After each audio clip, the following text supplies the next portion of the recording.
જય શ્રી કૃષ્ણ, જય માતાજી. કેમ છો બધા? તો મસ્ત મજાની સવાર થઈ ગઈ છે. અત્યારે વાગા છે 5. આજે થોડું કામ હતું તો હું વહેલી ઉઠી ગઈ છું. તો બસ મસ્ત વાતાવરણ એટલું મસ્ત છે, એકદમ શાંત વાતાવરણ. સવારના વહેલા ઉઠીએ તો આ ફાયદો હોય, ચકલીઓને પણ ઉઠી ગઈ. હમણાં સુધી અવાજ નહોતો આવતો, હવે અવાજ આવે.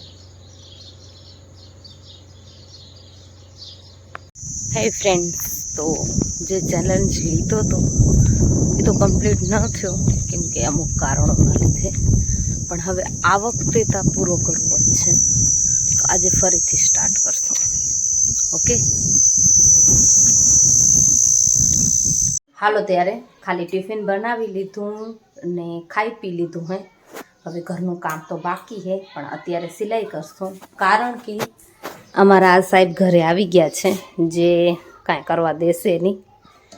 તો હવે જોઈએ, એને આ કમ્પ્યુટર ચાલુ કરી દઉં, કાંક પિક્ચર જોવે તો મને મારું સિલાઈનું કામ કરવા થાય. પછી બપોરે જઈ સૂઈ જશે ને તો એ ઘરનું કામ કરશું, કેમ કે રેઢો આને મુકાય છે નકા જીરીક વારમાં બધું બગાડી મૂકે એટલા માટે. તો આવી જ રીતના એડજસ્ટ કરીને કરવું પડે. નાનું બાળક હોય ત્યારે આપણને એના હિસાબે જ હાલવું પડે, આપણે આપણા હિસાબે ના હાલી શકીએ. કાં તો એ સૂતું હોય તો કામ થાય, કાં તો એ રમતું હોય તો કામ થાય. ને જો મારા દીકરા જેવું વાયડું હોય તો રેઢું મુકાય જ નહીં, કેમ કે આપણા બીજા 4 કામ વધી આવે. એના કરતાં ત્યાં એની ધ્યાન રાખીને બેસીને વધારે સારું, મારો એક્સપિરિયન્સ એમ કે. હાલો ત્યારે હવે કરીએ કામ. હાલો, એને માઇગ્રેશન ચાલુ કરી દીધી મૂવી, સાહેબ જોવે છે. હું મારું કામ કરું.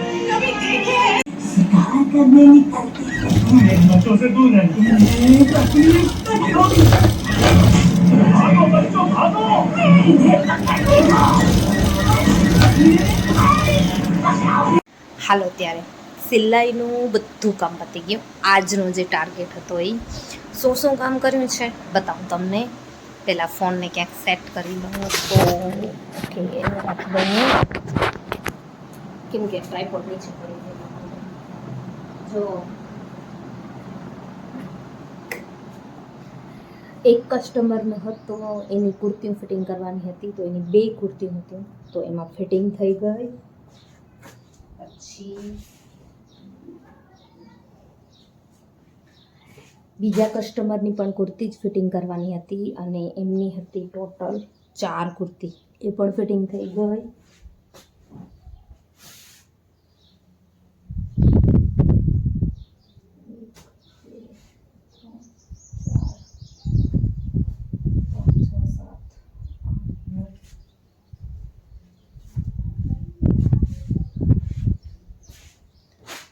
અને ત્રીજા કસ્ટમરની હતી કુર્તી ફિટિંગ કરવાની, અને એ હતી 10 કુર્તી. તો આજે ટોટલ 4 ને 2 6 ને 16 કુર્તીમાં ફિટિંગ કરી છે. સારું એવું કામ થઈ ગયું. હવે ઘરનું કામ કરીએ. હાલો ત્યારે સિલાઈનું કામ તો પતી ગયું. હવે અત્યારે કરીશ આરખણીનું કામ, કેમ કે ધ્રુવેશભાઈ અત્યારે હાજર નથી, હમણાં એની દાદી એની ઘરે ગયો છે. તો એ જ્યારે ઘરમાં હશે ને ત્યારે ઘરનું કામ તો હું આરામથી સેટ કરી લઈશ, પણ અત્યારે આરખણીનું કામ કરી લઉં. તો બસ હું લાગી ગઈ મારા આરખણીના કામમાં. મને ઘઘરો આરખવાનો હતો, તો એક ભેગું તો 4-5 કલાક હોય ને તો આરામથી થઈ જાય, પરંતુ ધ્રુવેશ જીરીક વાર જ ઘરે રમવા જાય, તો ત્યાં સુધીમાં જેટલું થાય ને એટલું હું કરું. એ આવે પછી આ કામ મારું થઈ ન શકે તો હું એ જ વિચારીને મારું કામ કરું. તો બસ આરખણીનું કામ કરતી હતી ત્યાં સુધીમાં થોડીક વાર તુમાં એ આવી ગયો, અને પછી મેં આવીને તરત જ એને જમાડ્યો અને સુવડાવી દીધો. હવે એ સૂઈ ગયો છે. હવે હું મારું ઘરનું કામ કરીશ.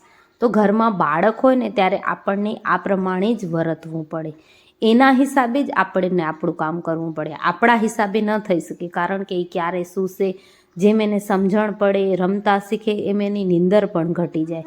બસ બપોરે 2-2.5 કલાક માંડ નીંદર કરે. પહેલાં તો 2 ટાઈમ સૂઈ જતો, અગાડનાય સૂઈ જાય, પછાડનાય સૂઈ જાય. પણ હવે એવું નથી હોતું. હવે એ બપોરે એક જ ટાઈમ સૂવે, 1 વાગ્યાથી 3-3:30ની આસપાસ. તો હું મારું બધુંય કામ એના શેડ્યુલ પ્રમાણે જ કરું. જે ઇમ્પોર્ટન્ટ કામ હોય એ હું સવારે કરી લઉં, જે મને એમ થાય એને રમાડતા રમાડતા કરી શકીશ એ કામ હું બપોરે કરું, અને પછાડના તો મારું ટ્યુશન હોય જ છે. તો જો ધ્રુવેશભાઈ અહીંયા ગણેશ સુવાડી દીધો તો મેં એને, અને પછી ઉઠી ગયો તો કામ કરતાં કરતાં એને હિંચકો રાખવા હું આવી ગઈ. તો આપણને આ વસ્તુ પણ ધ્યાનમાં રાખવી જ પડે ને આવી જ રીતના ઘરનું કામ મેનેજ થાય. બાકી બીજાને જોઈને આપણે આપણા મનને નિરાશ કરી દઈએ કે હજી મારું કામ બાકી છે, હજી થયું નથી, તો એવડું બધું ન વિચારાય. તમારા કામની પ્રાયોરિટી શું છે, કયું કામ તમને પહેલું કરવું જોઈએ, કયું કામ તમારે પછી કરવું જોઈએ, એ તમને જ ખબર હોય, કોઈને ખબર હોતી નથી. તો ખોટું ડિપ્રેશનમાં જવાની જગ્યાએ પોતાનું કામ પોતાની રીતે જ મેનેજ કરવું. તો બસ મેં ઘરમાં કચરા પોતા કરી લીધા, પછી વાસણ કરવાના હતા. તો ચોકડીમાં હું આવી ગઈ વાસણ કરવા માટે, કેમ કે ધ્રુવેશ હજી સૂતો છે. તો જેમ બને ને એમ હું જ્યારે એ જ વિચારીને મારું કામ કરું કે કયું કયું કામ હું એની હાજરીમાં કરી શકીશ. તો કચરા પોતા, વાસણ, એવું બધું કામ આપણે એની હાજરીમાં કરી શકીએ. બાકી તો જો કબાટ સરખો કરવો કે કોઈ બીજી કોઈ વસ્તુની ક્લિનિંગ કે કરવી હોય ને તો ન થઈ શકે. બસ કામ કરી લીધું ત્યાં સુધીમાં તો સાહેબ અમારા ઉઠી ગયા. તો શું ખાવું હે? ભાતા ખાવા હે. ભલે વેલો હાલ આવતો તારે બારે તો આવ, ઘોડિયાથી બારે તો આવ. શું લાગુ બતાવ.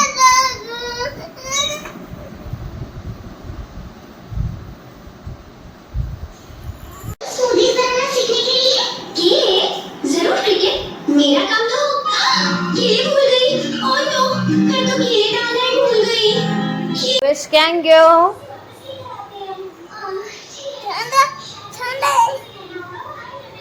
પકડાઈ ગયો.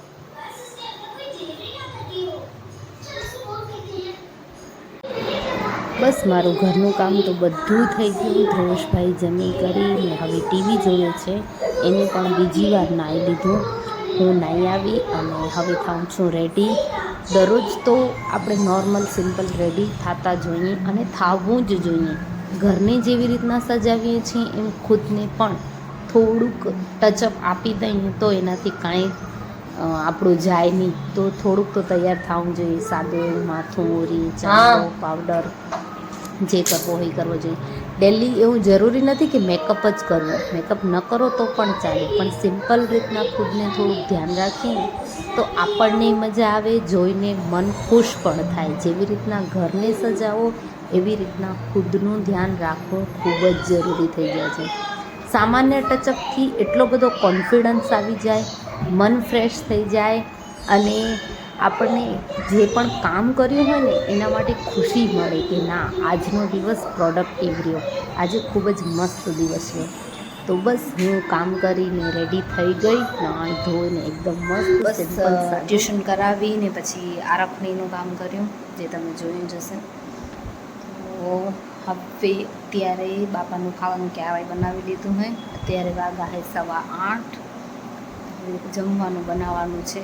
તો જોઈએ શું બનાવી. આજે આખો દિવસ તમારી સાથે મેં શેર કર્યો છે.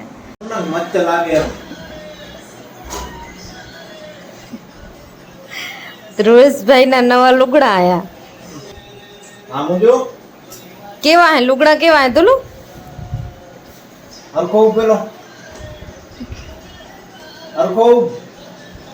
પપ્પા નવા લુગડા લઈ આયા ભાઈ. દુલ્હન નવા કપડા આયા હે. ઓહો.